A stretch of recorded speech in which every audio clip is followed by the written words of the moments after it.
All right, let's tear into it. For decades, man, one sound has just defined what it means to be heavy. You know the one I'm talking about. That razor-sharp, skull-crushing grind that just sliced through everything and changed metal forever. We're talking about the one and only Dimebag Darrell. And today, we're gonna crack the damn code on how he forged the most brutal guitar sound in history. Okay, first things first, let's get something straight. Dime basically spit in the face of all those tube amp snobs. I mean, while everybody else was chasing that warm, kind of spongy tube sound, he went the complete other way. He proved that a solid-state rig could be the most vicious weapon you could possibly have. And look, this wasn't a compromise, man. It was a choice for pure, unfiltered aggression. And this just lays it all out. See, tube amps, they compress. They sag, which sounds warm and all, but it makes the attack soft. Dime wanted the exact opposite of that. He needed a sound that hit you like a damn sledgehammer. You know, instant, percussive, and just cervically tight.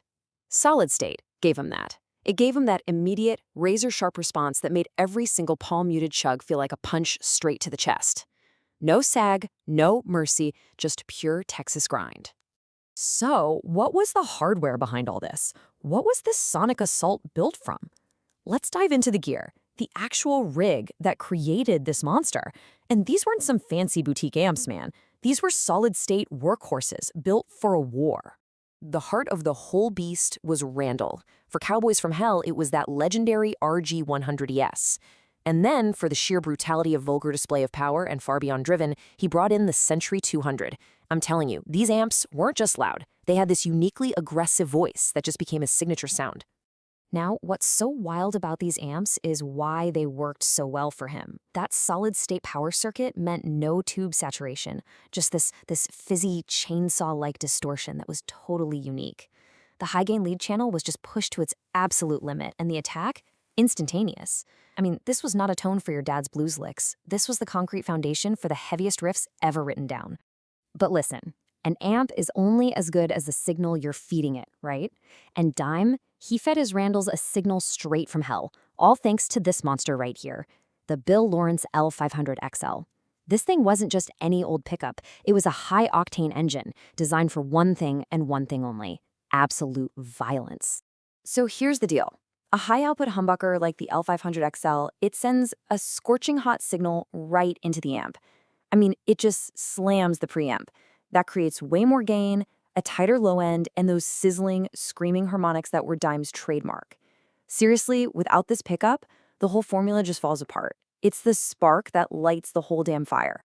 All right, so we've seen the hardware, but the gear? That's only half the story. Now we get to the real magic. Right now, I'm about to give you the secret code, the exact blueprint to unlock that legendary Texas grind. So you better pay attention. So what was it? You know, what was that one little trick that took his tone from just being heavy to being absolutely apocalyptic? What was the secret sauce that glued this whole insane rig together? It was this, a vicious, surgical, and just utterly brutal mid-scoop. See, Dime didn't just turn down the mids on his amp. No. He took a goddamn scalpel to the frequencies, carving out his own space with an EQ pedal. This right here is the key to the whole thing. And here it is, the infamous V-scoop on that little blue MXR 6-band EQ. Just look at that shape. He cranked the low end for that massive punch.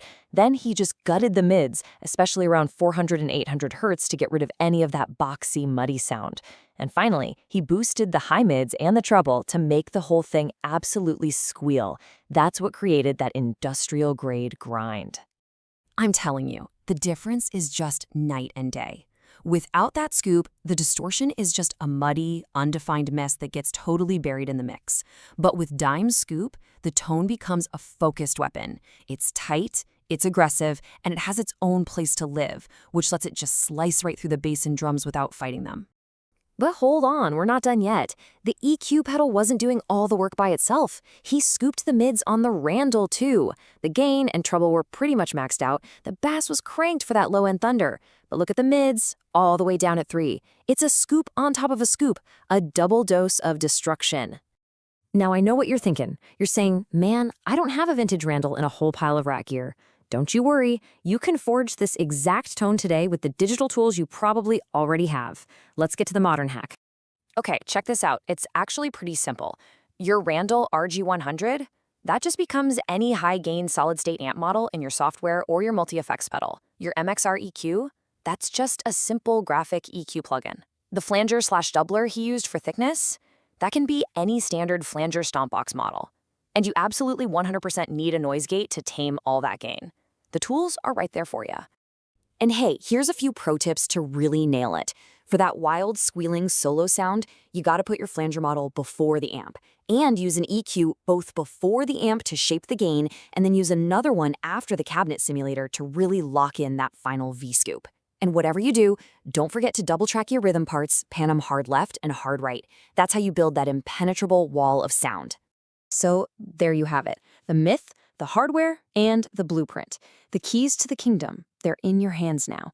This legendary tone isn't some unobtainable holy grail that you can't touch. It's a formula, and now you've got it. So just remember this. It always comes back to these three pillars. You need the instant attack of solid-state power. You need the scorching hot signal from a hot-rodded pickup. And you need the brutal, surgical precision of a vicious EQ scoop. You get those three things right, and the Texas grind is yours to command. Now you have the blueprint. Go make some damn noise. And let us know down in the comments which legendary rig you want us to crush next. We'll tear it down and give you the keys. Now get your pole.